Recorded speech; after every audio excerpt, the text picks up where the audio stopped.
오늘 말씀 지난주 말씀과 똑같습니다. 에베소서 5장 33절부터 6장 4절까지 말씀, 저와 여러분들이 한 목소리로 같이 읽겠습니다. 자녀들아, 그러나 너희도 각각 자기의 아내 사랑하기를 자신같이 하고 아내도 자기 남편을 존경하라. 자녀들아, 주 안에서 너희 부모에게 순종하라. 이것이 옳으니라. 내 아버지와 어머니를 공경하라. 이것이 약속이 있는 첫 계명이니 이로써 내가 잘되고 땅에서 장수하리라. 또 아비들아, 너희 자녀를 노엽게 하지 말고 오직 주의 교훈과 훈계로 양육하라. 할렐루야. 오늘도 저와 여러분의 가정, 자녀 하는 모든 일들마다 하나님의 돕는 손길이 함께 하시길 주님의 이름으로 축복합니다. 이 자리를 너무나 오고 싶어 하지만 몸이 아프다든지 또 이런저런 사정이 있어서 병상에서 있는 곳에서 영상으로 예배드리는 우리 성도들에게도 같은 은혜가 함께 하시길 바랍니다. 가정의 달 5월을 맞이해서 가정에 관한 말씀을 계속 전하고 있습니다. 가정은 우리 삶의 가장 기본이라고 할 수 있습니다. 가정이 무너지면 어떤 일이 벌어질까요? 가정을 구성하고 있는 성도 개개인이 절대 행복할 수 없습니다. 우리 가정이 잘못되면 우리 한 사람 한 사람이 절대 행복할 수 없습니다. 그리고 이 가정은 사회를 이루는 가장 기본 구성 단위이기 때문에 무너진 가정이 많으면 그 사회는 결코 건강할 수가 없습니다. 그래서 이 가정이 정말 행복된 가정을 이루며 산다는 건 우리 삶에 너무나 중요합니다. 그러나 지금 대한민국에는 우리를 행복하지 못하게 만드는 문제들이 얼마나 많은지 모릅니다. 그런데 이것들을 정치인들이 해결해 줄 수가 없습니다. 이런 문제들은 정치인들이 해결할 수 있는 게 아니고 온 국민들이 가정과 학교의 기능이 제대로 작동되도록 만들어줄 때에 이 문제들이 하나씩 풀려갈 수 있을 것입니다. 특별히 오늘이 스승의 주일입니다. 여러분, 적어도 가정에서, 최소한 학교에서 가장 기본적인 인생의 가치관, 삶의 태도, 다른 사람을 대하는 자세, 이런 것들을 배워야 하는데 오늘날 이 가정과 학교가 그 기능을 상실하고 말았어요. 그래서 교회라도 가장 기본적인 것들을 감당해 줘야 한다고 저는 생각을 해요. 그런 점에서 매주마다 피곤한데도 불구하고 주일날 아이들을 위해서 주머니를 털어 맛있는 걸 사주고 열심히 말씀을 연구해서 아이들에게 영의 양식인 말씀을 가르치는 우리 교사들이 얼마나 감사한지 몰라요. 여러분, 진심으로 그분들에게 감사하는 마음으로 박수로 격려해 주시기 바랍니다. 오늘은 지난 주일에 이어서 똑같은 설교의 제목, 가족이 가정이다, 이런 제목으로 말씀을 전하려고 합니다. 지난 주일에 가족 구성원 중에 부부의 관계에 대해서 말씀을 드렸다면 오늘은 부모와 자녀, 자녀와 부모의 관계에 대해서 말씀드리려고 해요. 아주 오래전에 서울의 어떤 교회 집회를 인도하러 갔다가 그 교회 성도 중에 한 분이 좀 연세가 있으신 어르신들인데 저를 저녁 식사에 초대했어요. 제가 가본 집 중에 아마 가장 근사하고 멋지고 대단한 그런 저택이었던 것 같아요. 저녁도 얼마나 정말 대단하게 저녁상을 차리셨는지. 그런데 식사를 마치고 차를 마시려고 하는데 갑자기 두 어르신이 제 앞에서 막 우시는 거예요. 제가 당혹스러울 정도로. 알고 보니 가정에 참 어려운 일이 있어서 기도 부탁하려고 저를 그렇게 초청했던 겁니다.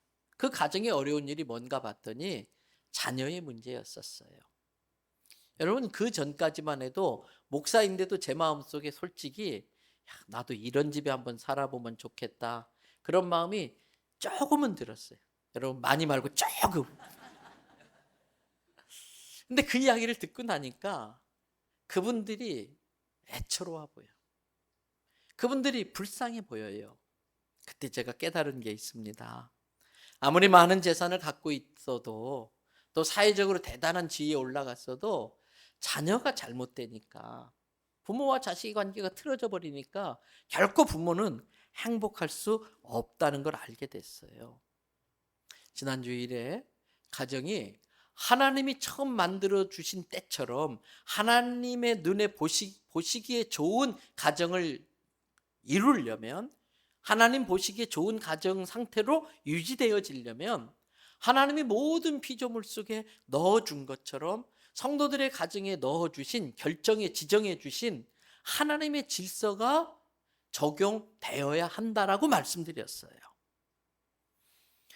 그래서 부부끼리도 남편과 아내가 수직적 관계가 아니라 동등한 인격적 관계지만 우열 때문에 남자가 더 잘나서가 아니라 하나님의 창조 질서대로 그 가정이 유지되도록 하나님이 정해 주셨기 때문에 남자는 예수님이 교회를 위해서 목숨을 버리듯이 자기 아내를 사랑해야 되고, 아내는 교회가 예수님께 순종하듯이 남편에게 복종해야 된다, 이런 말씀 드렸습니다. 그런데 이러한 질서는 부부에게만 적용되는 것이 아니라 부모와 자녀 사이에도 이 질서가 적용되어져야 됩니다. 여러분, 부부관계는 어떤 관계인가? 예수 안 믿는 사람은 인격적 존재로 지어진 신랑과 또 다른 인격적 존재인 신부가 만나서 인격적 결단으로 계약을 하는 게 결혼이에요. 그러나 성도는 두 신랑 신부의 인격적 관계에 또 다른 인격적 존재인 하나님을 그 자리에 초청하는 겁니다. 하나님이 증인되어져서 하나님 앞에 신랑 신부의 인격적 결단으로 부부로 살겠다고 약속하는 게 결혼입니다.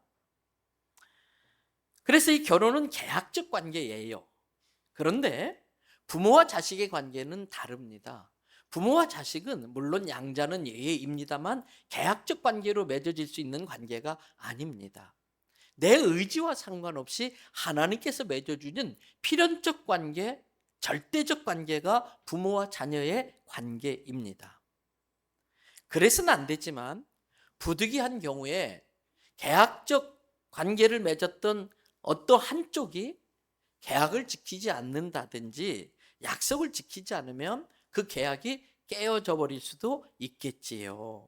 그래서 정말 힘들 경우는 요즘 세상에는 부부끼리도 부득이하게 갈라서는 경우도 종종 있어요. 그러나 하나님이 맺어준, 피로 맺어진 절대적 관계는 어떤 잘못을 해도 취소될 수 없는 관계예요. 어떤 잘못을 해도 끊어질 수 없는 절대적 관계입니다. 이 말의 의미는 하나님과 부모와 자식 사이에는 하나님이 정해준 절대적인 질서가 절대적으로 지켜져야 한다는 의미예요. 부모와 자식의 관계는 하나님이 정해준 절대적 관계이기 때문에 그 속에는 어떤 이유로든 어떤 상황에서도 절대 이 질서는 지켜야 된다는 뜻입니다. 그런데 오늘날 이 관계들을 사람들이 고의적으로 깨트리는 경우가 있어요. 그게 말세의 증거이기도 합니다. 계약관계인 부부의 관계는 깨질 수 있지만 하나님이 맺어준 절대적 관계는 깨서는 안 되는 건데, 이런저런 이유 때문에 자식이 부모를 죽이기도 하고 부모가 자식을 버리기도 하고 심지어 부모가 자식을 죽이는 일들도 이 세상에 일어나고 있어요.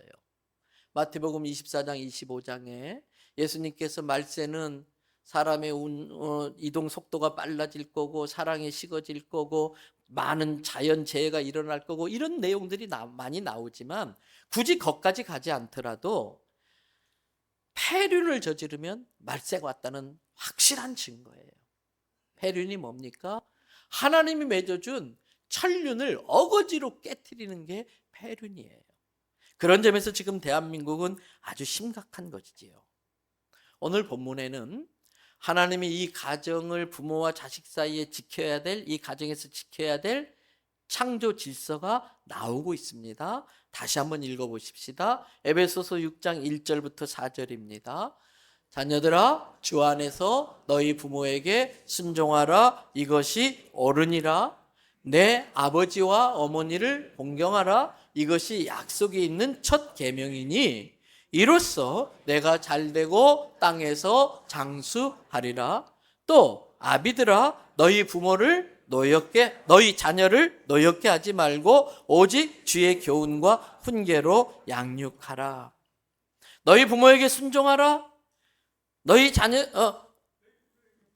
자녀들을 노엽게 하지 마라. 이건 부탁이 아닙니다. 부탁이 아닙니다. 협조를 구하는 협조 사항도 아닙니다. Just order. 명령입니다. 명령.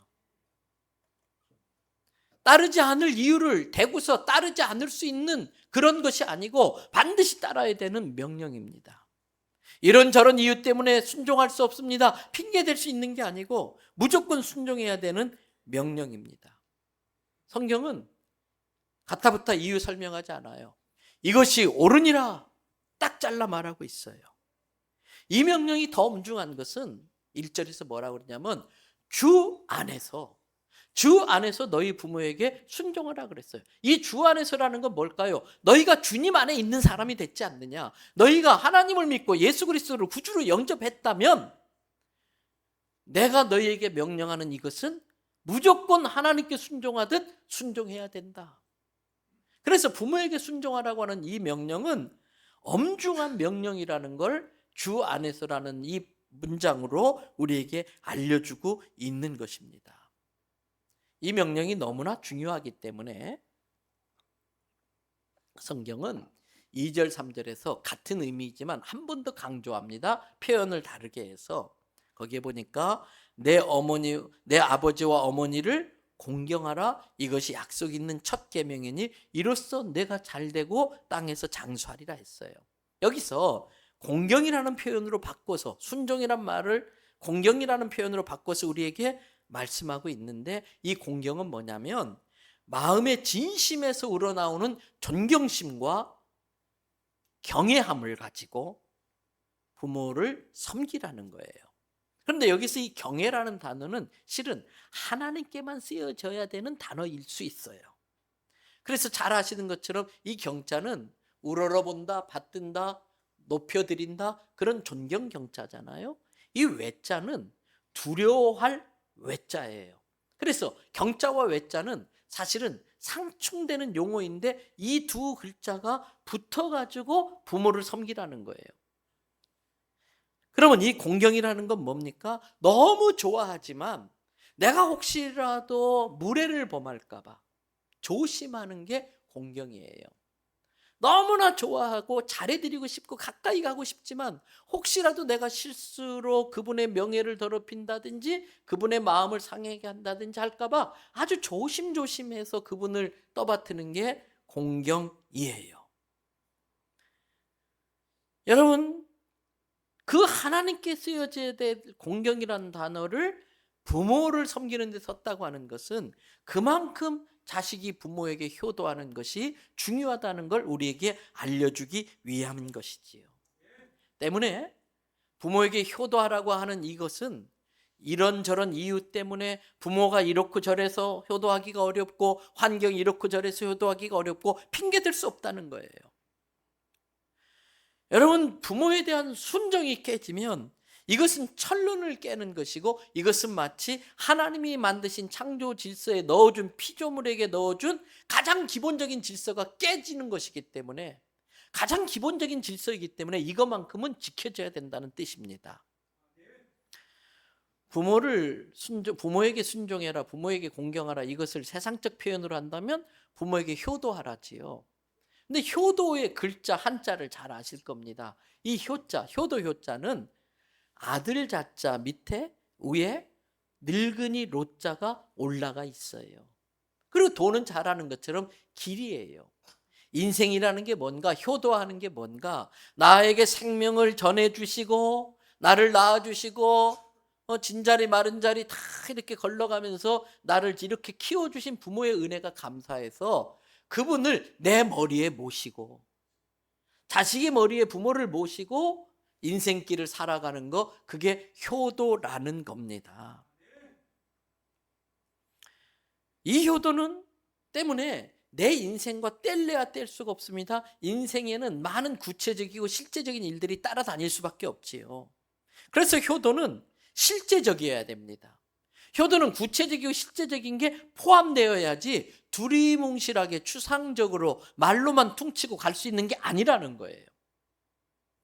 그러면 우리가 부모들에게 효도해야 되는 실제적인 것들이 뭐가 있을까? 몇 가지만 제시한다면은, 첫째로 제일 큰 효도는요, 부모님을 천국 가게 해드려야 돼요. 어떤 효도보다 가장 중요한 효도이고 가장 먼저 해야 될 효도입니다. 왜? 이거는 시간을 다투는 효도이기 때문에 그래요. 시간을 놓치면 할 수 없는 효도이기 때문에 그래요. 그리고 이 효도는 육신을 떠나서도, 다른 세상의 효도는 육신을 입고 있는 동안에만 유효한 효도이지만, 이 효도는 영혼까지 효력을 발휘할 수 있는 효도이기 때문에 가장 먼저는 내 부모를 천국까지 안내해 드리는 거예요. 여러분, 늦기 전에, 땅을 치고 후회하기 전에 지옥행 열차를 타고 있는 부모님에게 빨리 내려오라고 그래서 천국행 열차로 올라탈 수 있도록 안내해 주시기를 바랍니다. 또 부모에게 효도할 때, 그건 실제적이다 할 때에 실제 생활 가운데서 부모에게 예의를 갖추고 정중하게 부모를 모시고 무례하게 행해서는 안 된다는 뜻이에요. 가끔 보면 어떤 자녀들은 부모님의 말에 순종은커녕 막 대들고 거역해요. 같이 더 크게 소리 질러요. 버르장머리 없는 자녀들이 있어요. 점잖게 표현해서 버르장머리 없다고 그랬지, 막 그냥 표현하면은 싸가지 없어요, 이것들이. 부모에게 말하는 것도 아주 싸가지 없게 말하고요. 부모에게 대하는 태도도 아주 싸가지가 없고요. 근데 성경은 이런 자식들은 엄하게 다루라고 했어요. 신명기 21장 18절에서 21절을 보세요. 어떤 사람에게 완전히 악한, 완전 고집불통인 악한 폐역, 천륜을 깨뜨리는, 하나님이 맺어준 이 부모를 우습게 알고 부모에게 막대하는 이 패륜한 아들이 있어서 그의 아버지 말도 어머니 말도 부모가 혼내도 듣지 않으면 어떻게 해야 되느냐? 19절에 부모가 그 자식을 끌고 성문 앞으로 가라는 거예요. 이 당시에 이 성문은 광장이에요. 마을 모든 사람들이 모이는 곳이에요. 성읍의 장로에게 다 아뢰라는 거예요. 이 성읍의 장로는 법 집행자를 말하는 거예요. 최고 실권자를 말하는 거예요. 그러면서 20절, 이 자식이 완악하고 패역하여 우리 말을 듣지 않고 맨날 방탕한 짓만 하고 술에 쩌들어 살고 있다는 거예요. 그런 자식은 어떻게 하냐면 21절, 그 성읍의 모든 사람이 어떻게 하라고요? 그를 돌로 쳐 죽이래요. 무서운 벌이에요. 왜 그랬느냐? 그 이유가 뒤에 나와요. 그렇게 돌로 쳐 죽여서 너희들 중에서, 너희 공동체 안에서 악을 제거해 버려라. 여러분, 자식이 부모에게 패역하고 순종하지 않는 게 악이래요. 그런데 이것이 가장 하나님의 창조 질서의 기본적인 질서인데, 이걸 깨트리면 이것 때문에 세상이 다 악으로 오염되기 때문에 아예 싹부터 잘라라는 의미에서 돌로 쳐 죽이라는 거예요. 그만큼 자식이 부모에게 효도한다는 것은 엄중한 명령이라는 의미이겠지요. 심지어 신명기 27장 16절에는요 이런 말씀 나와요. 같이 읽어봐 주십니다. 그의 부모를 경홀히 여기는 자는 저주를 받을 것이라 할 것이요 모든 백성은 아멘 할지어다. 하나님께서 모세에게 가서 백성들한테 선포하라는 거예요. 그의 부모를 가벼울 경차, 홀대할 홀자, 가볍고 홀대하게 여기면은 저주를 받을 것이다 선포를 하면 백성들은 뭐라고 화답해야 돼요? 아멘. 부모를 경휼히 여기면 내가 저주받아 죽어도 쌉니다. 저주받아 맞 죽는 게 마땅합니다. 백성들에게 그렇게 외치라는 거예요.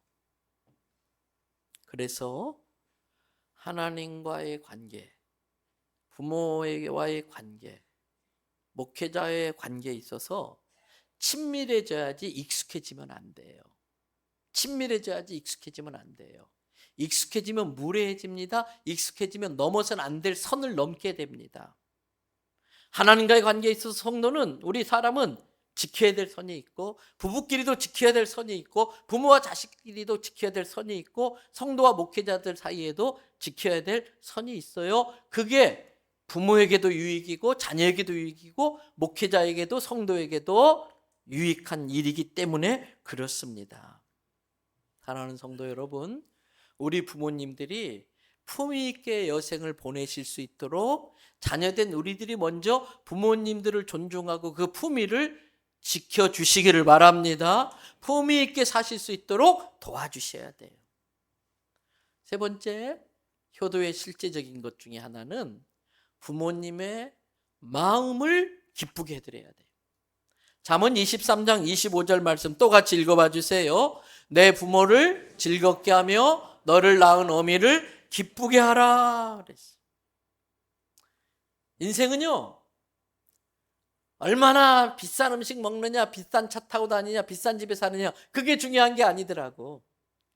인생은 얼마나 편안을 누리며 사느냐가 중요해요. 고대 황실 같은 집에 살아도 마음이 불편하면 불쌍한 거예요.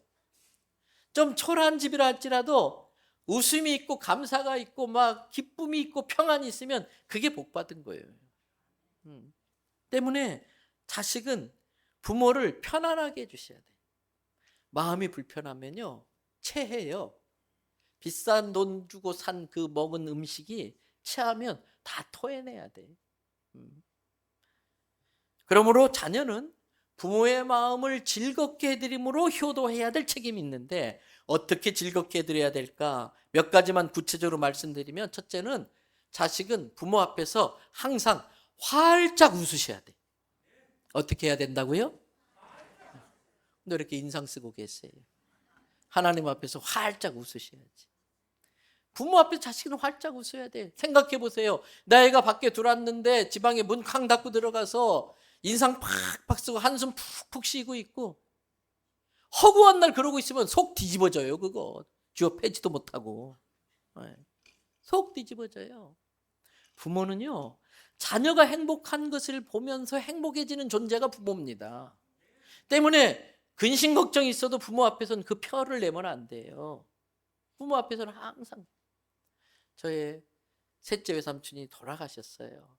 외할머니가 장수하셨는데 이분이 치매였었어요. 아주 오래전이잖아요. 벌써 30년 전이니까. 30년 더 됐으니까. 그러니까 치매고 뭔지도 몰랐지요. 옛날에 노망이라고 그랬잖아요.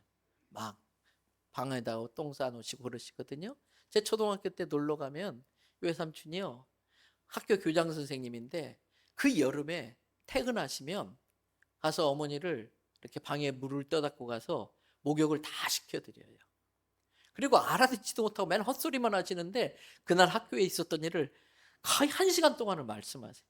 어머니, 오늘 김 선생이 이런 말을 했는데요, 우리 또 6학년에 이런 애가 있는데요. 제가 그걸 보면서 너무 감동을 받았어요. 왜? 그러면 이 할머니가 뭔지도 모르면서 그냥 좋아하시는 것처럼 저도 느껴졌었거든요. 여러분, 부모는 자식이 행복해하는 걸 보면서 부모도 행복하는 거예요. 부모 앞에서 활짝 웃으시기를 바랍니다. 또 어떻게 부모를 기쁘게 해드리느냐? 우애해야 돼, 형제끼리. 자식들이 싸우는데 그걸 본 부모가 행복할 부모가 어디 있어요? 때문에 효도하는 좋은 방법 중에 하나는 형제끼리 사이좋게 지내야 돼. 혹여라도 원수 진리를 했다 할지라도 내가 먼저 찾아가서 용서를 구하고 나도 먼저 용서하고, 그럴 때에 그것을 본 부모들이 마음이 즐거우고 그게 효도예요. 세 번째는요, 실질적으로 물질적 도움을 드려야 돼요. 생계의 보탬이 되도록 실제적인 물질의 도움을 드려야 돼요. 육신을 입고 사는 동안에 사람은 물질의 영향을 받지 않을 수가 없어요. 때문에 내가 재정적으로 어렵다 할지라도 그 형편과 처지에 맞게 알맞은 적당한 물질을, 재정을 부모님께 도와드려야 돼요. 물질이 크고 적음이 중요한 게 아니에요. 저렇게 내 자식이 나를 생각해서 저렇게 지도 쓰길 때가 많을 텐데, 어려울 텐데 이렇게 또 부모를 물질로 섬기는구나. 이 자체가 기분이 좋은 거예요. 그게 부모가 자존감이 느껴지고 행복해지는 거예요. 여러분, 어버이날 부모들이 자녀들로부터 가장 받고 싶은 선물 앙케이트 조사했잖아요. 아시잖아요. 압도적 1위가 뭐였지요? 뭐니 해도 현찰이에요. 실제로 그렇게 챙겨드려야 돼요. 부모가 자식에게 하기 제일 힘든 말이 돈 좀 달라는 말이래요. 용돈 좀 달라는 말이 자식에게 하기 제일 힘든 말이라는 거예요. 그러니까 미리미리 알아서 챙겨드려야 돼요. 제가 결혼 예비자 교육을 하면 꼭 하는 교육이 몇 가지가 있는데 그 중에 하나가 부모에게 드리는 11조예요. 하나님께 11조, 양가 부모에게 11조, 10의 3조는 아예 포기하고 살아라, 내 거 아니다. 근데 너무 힘들고 어려우면 하나님께 11조, 부모에게 11조 떼어서 양가 부모에게 반반씩이라도 꼭 드리도록 해라. 그건 자식의 도리니까. 그래서 저도 뭐 큰 건 아니지만 제 어머니에게 또 우리 장인어른에게 늘 매달 이렇게 드리고 있어요. 그렇게 하는 이유가 뭔지 아세요? 그 이유가 있어요. 복 받고 싶어서 그래, 복 받고 싶어서. 근데 어떤 분들이 이거 사는 게 너무 쪼들려서 도저히 그건 안 돼요. 그런 사람은요, 평생 쪼들려 살 거예요. 목사님 저주하지 마세요, 이렇게 말씀하지 마세요. 이건 저주하는 게 아니라 성경에 나오는 그대로 원리예요, 원리. 신명기 5장 16절 말씀 보세요. 다 같이 읽습니다. 너는 내 하나님 여호와께서 명령한 대로 내 부모를 공경하라. 그리하면 내 하나님 여호와가 내게 준 땅에서 내 생명이 길고 복을 누리라. 생명이 긴다는 건 장수한다는 의미도 있지만 건강해야 장수하잖아요. 이건 건강하게 해준다는 뜻이에요. 내 부모에게 잘하고 공경하면 하나님이 건강도 주시고 복도 누리게 해주신다는 거예요. 오늘 본문인 에베소서 6장 2절 3절을 보세요. 내 아버지와 어머니를 어떻게 해라? 발음 정확히 하셔야 돼요. 잘못하면 큰일 나요. 공격하라가 돼버려, 잘못하면. 내 부모를 공경하라. 이것이 뭐라고요? 약속 있는 첫 계명. 다른 계명은 약속이 없어요. 1부터 4계명은 하나님에 대한 계명이고 5계명부터 마지막 10번째 계명은 사람에 대한 계명인데, 사람에 대한 계명의 가장 기본, 가장 첫 번째 나오는 게 부모를 공경하라는 거예요. 그런데 이 계명에게만 약속이 붙어 있는데 뭐라고 되어 있어요? 그를 지키면 이로써 내가 잘 되고 땅에서 장수하리라. 때문에 부모에게 효도하는 것, 부모에게 물질로 섬기는 건 결국은 누가 복 받는지 결과적으로는 내가 복 받는 거예요. 또 부모에게 효도하는 것 중에 하나가 부모 앞에서 활짝 웃어야 된다는 것과 일맥상통하지만 나누어 굳이 설명한다면 아프지 않는 게 효도예요. 부모가 아프지 않는 것이 아니고 내가 아프지 않는 게 효도라니까요. 불효중의 부도는요, 부모가 자식 병치레하게 만드는 거예요. 자식이 부모를 병치레 할 수는 있지만 부모가 자식 병치레하게 만들면 안 돼. 그러니까 열심히 하나님의 창조 질서에 따라 생활 습관을 고치고 운동도 열심히 하고, 우리 교회 김남영 집사님, 박정희 집사님 하는 코코아 짐 헬스 가서 열심히 헬스도 하시고, 제가 뭐 받는 건 없습니다. 광고했다고. PPL 아닙니다. 자기 몸을 잘 정갈하게 깨끗하게 건강하게 관리하는 게 효도예요. 마지막 정말 기쁘게 해야 되는 효도가 있는데, 부모님을 위해서 날마다 기도하셔야 돼요. 우리는 자식을 위해서 날마다 기도하는데 내 부모를 위해서 기도하는 걸 놓칠 때가 있어요. 그래서 오늘 주보 9면에 하나님께, 부모님을 위해서 하나님께 드리는 자녀의 기도를 예시로 올려놨잖아요. 특별히 내 부모의 말년에 주무시다가 기도하다가 하나님께 아주 편안하게 부름받을 수 있고 인생을 아름답게 품위 있게 마무리할 수 있도록 해달라고 기도하시기를 바랍니다. 여기까지가 성경이 부모에게 하는, 성경이 자녀에게 하는 말씀이라면 이제부터 부모에게는 성경이 뭐라고 하는지를 한번 살펴보려고 그래요. 4절 말씀 같이 또 한번 읽습니다. 또 아비들아 너희 자녀를 노엽게 하지 말고 오직 주의 교훈과 훈계로 양육하라. 말씀 그대로 띄워놓으면 얼핏 우리는 생각할 때에 자식이 부모를 노엽게 한다고 생각을 해요. 그런 경우도 있지요. 그런데 성경은 부모에게 자식을 노엽게 하지 말라고 그랬어요. 이건 뭐냐면 부모라는 것이 때로는 폭력이 될 수 있다는 거예요. 그래서 오히려 부모가 자식을 노엽게 할 때가 많을 수 있기 때문에 부모에게 자식을 노엽게 하지 말라고 경고한 거예요. 그러면서 뭐라고 했냐면 오직 무엇과 무엇으로? 주의 교훈과 훈계로 양육해라. 네 생각대로, 네 멋대로, 네 가치관을 가지고 자식을 통해서 대리 만족하려고 하고 자식을 통해서 대리 성공하려고 하는 너의 것 다 내려놓고 너는 생명의 주인이 아니고 청직인 것처럼 자녀도 네 것이 아니고 자녀는 하나님이 주신 것이고 자녀의 청직으로서 하나님의 교훈과 말씀으로 양육하라는 거예요. 이게 부모에게 하는 말씀이에요. 지난 주일에 피차에 대한 것을 설명해 드렸잖아요. 피차라는 단어에 담긴 의미는 상대적이라는 거잖아요. 그래서 남편 때문에 못 살겠어 이걸 상대적으로 표현하면은 아내 때문에 못 살겠어 이 뜻이라고 그랬어요. 너 때문에 못 살겠어, 너 때문에 죽겠어, 이것은 나 때문에 죽겠어라는 그런 의미가 있는 거예요. 그런데 부부끼리만 상대적이 아니고 부모와 자식끼리도 사실은 상대적입니다. 여러분, 교육학에 유명한 말이 있어요.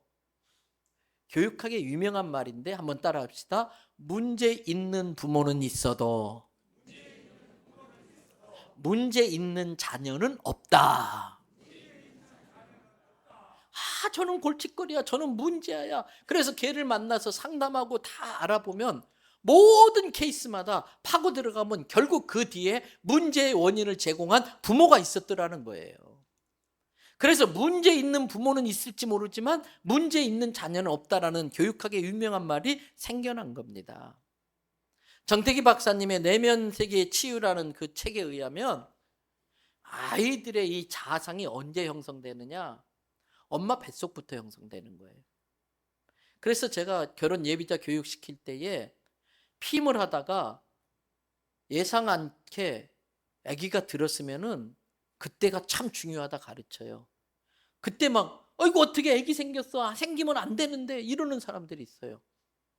서로가 이거 제대로 피임하지 애가 생기겠다고 막 난리를 쳐요. 그러면 이 아이는요 그때부터 본능적으로 하나님이 우리 몸을 만드실 때에 영향을 맞게 만들었는데 나는 태어나서는 안 될 아이인가 봐. 나는 생겨나서는 안 될 아이가 생겼나 봐. 자기 존재 자체가 부정당하고 인생을 시작하는 거예요. 그것이 본인도 모르게 평생 가는 거예요. 그래서 제가 교육할 때에 아기가 생기면 무조건 아주 격하게 웰컴해라. 격하게 환영하고 엄마 아빠가 손을 얹고 축복기도 하고 그 아이를 환영하도록 환영식을 해라. 이렇게 가르치요. 그리고 그 태중에서부터 시작해서 짧게는 1년, 좀 길게는 3살 전에 모든 자아 형성이 다 끝난다는 거예요. 계속 칭찬 듣고 축복받고 자란 아이는 자기 자신에 대해서 늘 긍정적으로 생각하고 할 수 있다는 자신감이 있고 어디 가더나 당당해. 근데 처음부터 부정당하고 특별히 아기가 막 우는데 빨리 가서 대처 안 하면요 아이가 울다가 지치면요 포기하잖아요. 그러면 이 아이는 울어도 안 되는구나. 어릴 적부터 부정적인 사고가 자기 아이에게 형성되기 때문에 아이들이 울으면 즉각 부모가 빨리 대처해 주는 게 좋다는 거예요. 플라톤의 사닥다리 이론에 의하면 가정에서 아이들은 부모와 아버지와 엄마라고 두 기둥으로 만들어진 사닥다리를 오르락내리락 하면서 자아가 형성된다는 거예요. 근데 어떤 일 때문에 사닥다리 한쪽이 부러지거나 떨어져 나가면 그 사닥다리가 불안불안 위태위태하니까 이 아이들은 늘 위태위태한 마음으로 성장하게 돼서 늘 안정적이지 못하고 불안하다는 것이지요. 때문에 우리는 그러한 아주 사소한 것까지도 신경을 쓰면서 아이들 양육의 책임을 제대로 감당해야 되는 거예요. 부모들의 큰 착각이 하나 있답니다. 문제가 있어서 선생님들이 부모님을 모셔서 부모들과 상담을 하면 모든 부모들이 한결같이 하는 말이 있대요. 내 아이가 그럴 리가 없습니다. 내 아이가 절대 그럴 리가 없다는 거예요. 큰 착각입니다.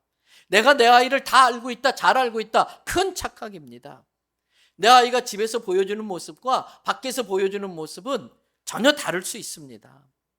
때문에 부모는 이성이 아니라 애정으로 아이를 보기 때문에 늘 판단이 흐릴 수 있는 거예요. 그래서 객관적으로 내 아이에 대한 모습을 들을 수 있어야 돼요. 학교 선생님을 통해서, 다른 이웃을 통해서, 교회 안의 다른 성도를 통해서 내 아이의 모습을 객관적으로 들을 필요가 있는 겁니다. 눈이 부시게 아주 화창한 어느 봄날에 초등학교에서 선생님이 아이들에게 종이 쪽지를 하나씩 나눠줬어요. 그리고 너희들이 갖고 있는 고민 한 가지만 써봐라. 그리고 그걸 걷었어요. 선생님이 보면서 막 웃기도 하고 막 아주 배꼽 잡으면서 가다가 쪽지 하나에 몸이 얼음장처럼 굳어버렸어요. 그 화창한 봄날에 그 아이가 쓴 쪽지에는 아파트에서 뛰어내리고 싶다 했어요. 선생님이 막 당황하다가 정신을 차리고 그 어머니한테 전화를 했어요. 어머니 누구누구 이제 학교 끝나고 갔는데 지금 어디 있어요? 예, 학원에 있는데요. 선생님이 어머니 지금 바로 학원으로 가세요. 그리고 수업 중에 있는 아이를 빨리 불러내세요. 그리고 아무것도 묻지 말고 그냥 아이에게 먹고 싶은 게 뭐냐고 물어보고 먹고 싶은 거 사주고 갖고 싶은 게 뭐냐고 갖고 싶은 거 사주고 아이가 하고 싶은 대로 해주세요. 근데 고맙게도 이 어머니가 이유도 묻지 않고 선생님 시키는 대로 했어. A는 갑자기 학원에서 공부하다가 불려 나와가지고 엄마 왜 그래? 아니 그냥 야 너 뭐 먹고 싶은 거 없어? 먹고 싶으면 야 너 갖고 싶은 거 없어? 막상 기분이 너무 좋아진 거예요. 그래가지고 집에 딱 들어와서 엄마랑 같이 이런저런 이야기하는데 애가 속 이야기 털어놓는데 엄마 실은 내가 이런 해서 내가 죽고 싶었어. 근데 오늘 엄마랑 이렇게 돌아다니니까 나 이제 그런 거 다 없어져 버렸어. 그러더라는 거예요. 여러분, 어른들의 기준에서 우리 아이들은 부모가 다 해주는데 네가 뭘 걱정이냐, 너는 공부만 열심히 하지, 이것처럼 무책임한 말이 없어요. 그건 아이를 인격적으로 대하는 게 아니에요. 우리 아이들도 한 인격체이기 때문에 어린애든 어른이든 청소년이든 다 자기 인생에 자기 고민이 제일 크다니까. 남의 안보다 무서운 게 내 감기잖아요. 그런 것처럼 그 아이들도 가장 인생에 힘든 문제를 갖고 있는데 부모들이 그걸 알아봐 줘야 되는데 몰라요. 왜 모르냐? 안 배워서 몰라요. 그래서 지난주일 주보 1면의 주제가 뭐였습니까? 배우자를 뭐예요? 그 다음 탁 나오셔야지. 배우자를 배우자. 똑같아요. 자녀를 배우자. 부모에 대해서 배우자. 다행히 요즘 TV에는 자녀 교육에 아주 도움이 되는 유익한 프로들이 종종 있지요. 그래서 종종 그러한 프로들도 잘 활용해서 배우셔야 됩니다.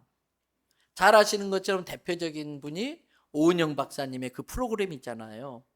그런데 그분이 그동안 그 프로그램에서 주장하셨던 부모들이 알아야 될 상황들에 대해서 말씀하셨던 것들을 주보 8면에 친절하게 정리해 드렸어요. 자, 주보를 한번 피세요.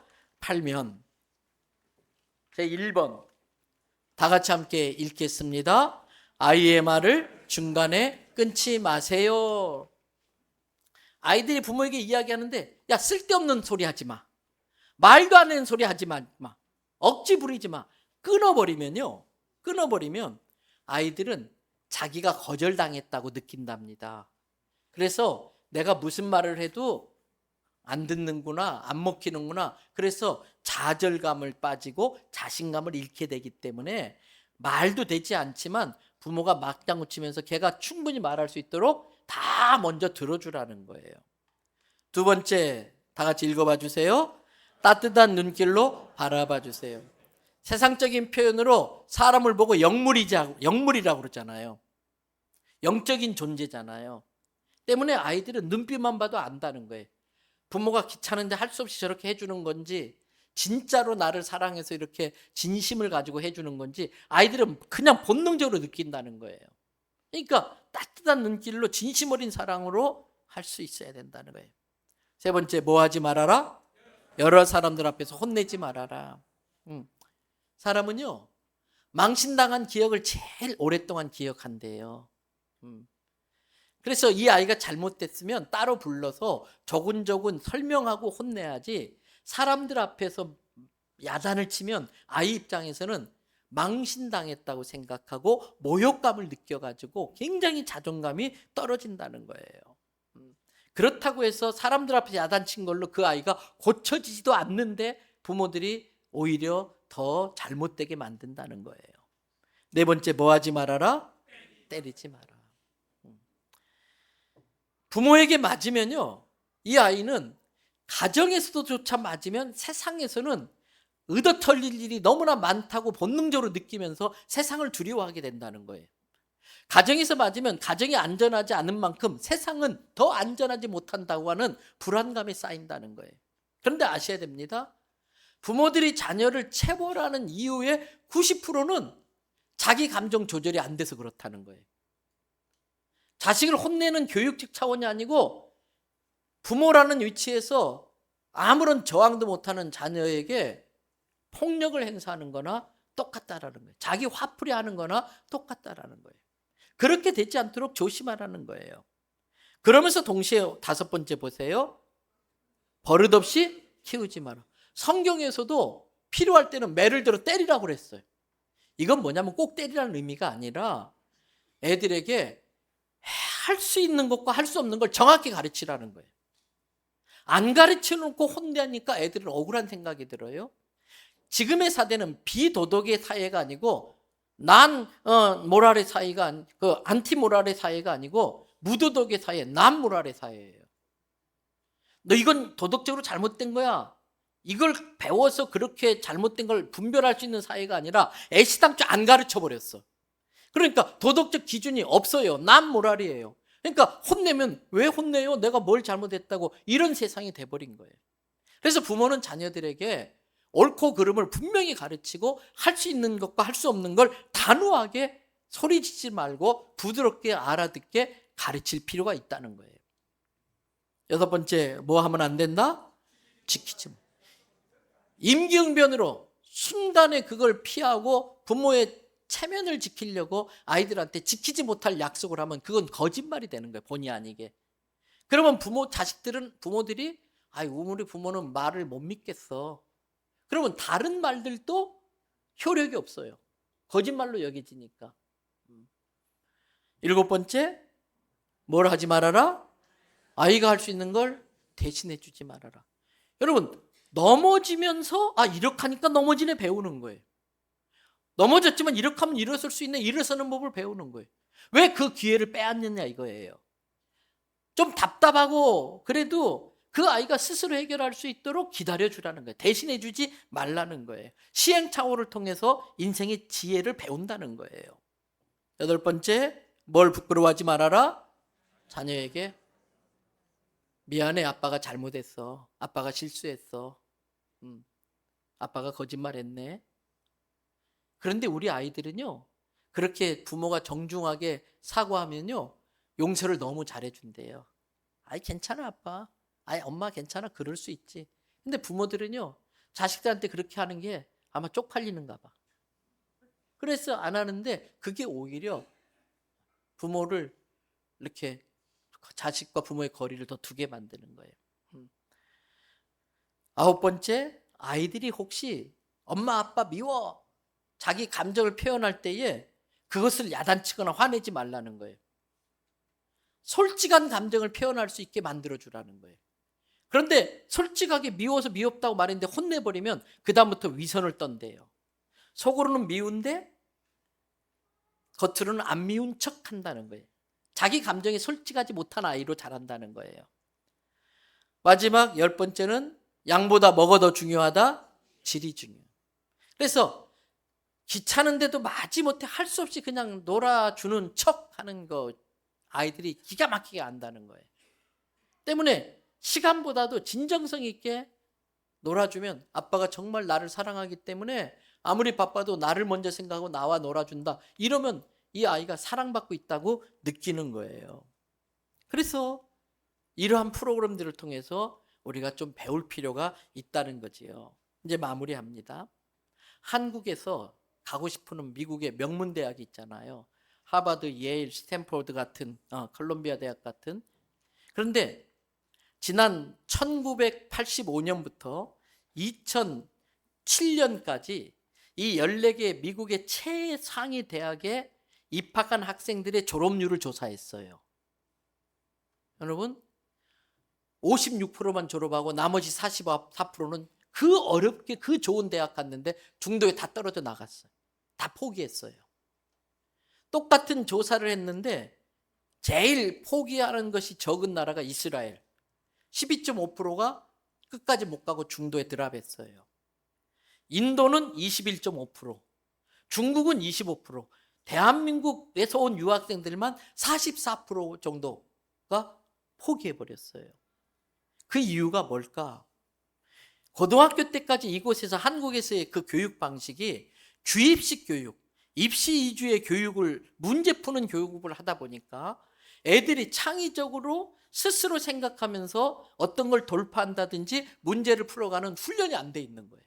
근데 미국에 갔는데 모든 문제들이 주로 다 그런 것들이니까 너무 어려워가지고 중간에 포기한 거예요. 그래서 영어 하나 단어 하나 외우고 수학 문제 하나 잘 푸는 게 중요한 게 아니라는 거예요.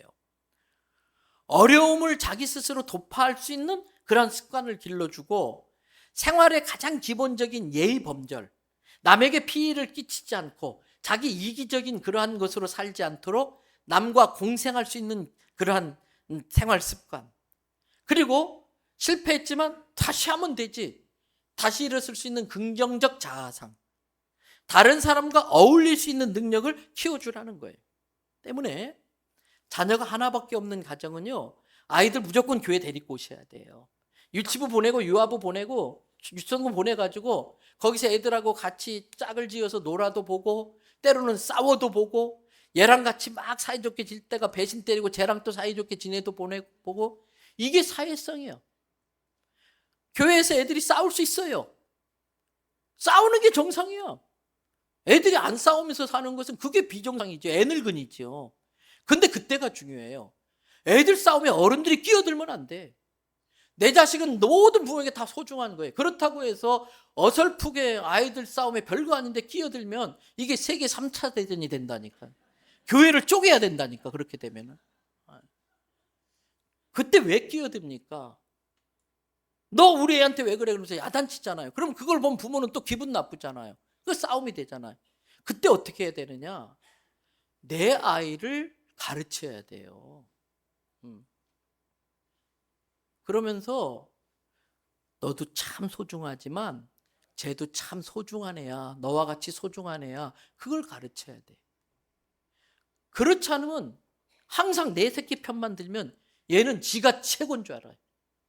그러니까 소중히 여길 줄만 자기 여김 받으려고만 하지 다른 사람을 존중하고 소중히 여기는 법을 그때 못 배우는 거예요. 그래서 오히려 싸웠으면은 그때 내 아이를 좀 더 야단을 치면서라도 모두가 소중하다는 걸 가르쳐 줄 알아야 되는 거지요. 여러분, 정말 힘들게 부모가 아이를 키웠는데 정말 원 없이 다 해줬는데 그게 아이를 결과적으로 망치는 게 될 수 있어요.